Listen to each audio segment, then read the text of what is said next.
पश्चिम Asia में संकट गहराता दिखाई दे रहा है। अमेरिका और ईरान के बीच एक बार फिर से जंग की आहट सुनाई देने लगी है। ईरान ने अमेरिका के प्रस्ताव को खारिज कर दिया, जिसके बाद अमेरिकी राष्ट्रपति डोनाल्ड ट्रंप भड़क उठे।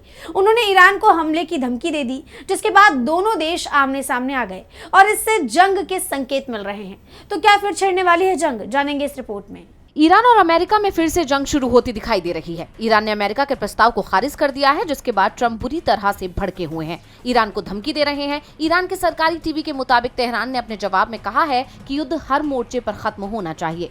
लेबनान पर हमले पूरी तरह से रोके जाएं, ईरान को जंग से हुए नुकसान का मुआवजा दिया जाए, होर्मुज स्ट्रेट पर ईरान का ही अधिकार रहेगा, होर्मुज स्ट्रेट से अमेरिका अपनी नौसैनिक नाकेबंदी खत्म करे, आगे कोई हमला न करने की गारंटी दे, ईरान पर लगे आर्थिक प्रतिबंध हटाए और ईरानी तेल की बिक्री पर लगी रोक खत्म करे। अपने जवाब में ईरान ने अमेरिका की उस मांग को पूरी तरह से खारिज कर दिया है, जिसमें ईरान को अपना परमाणु कार्यक्रम बंद करने और संवर्धित यूरेनियम अमेरिका को सौंपने की बात कही गई थी। ऐसे में ईरान के जवाब से ट्रंप भड़क उठे और कहा कि मुझे ये बिल्कुल पसंद नहीं आया, इसे किसी तरह से माना नहीं जा सकता। ईरान पिछले 47 वर्षों से अमेरिका और पूरी दुनिया के साथ केवल देरी करने का खेल खेल रहा है। उन्होंने हमारे महान देश का मजाक उड़ाया है, लेकिन अब वे और नहीं हंस पाएंगे।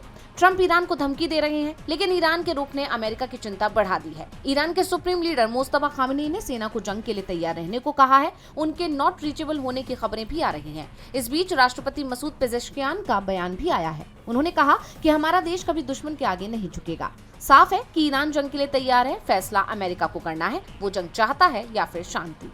डीवी लाइव की रिपोर्ट।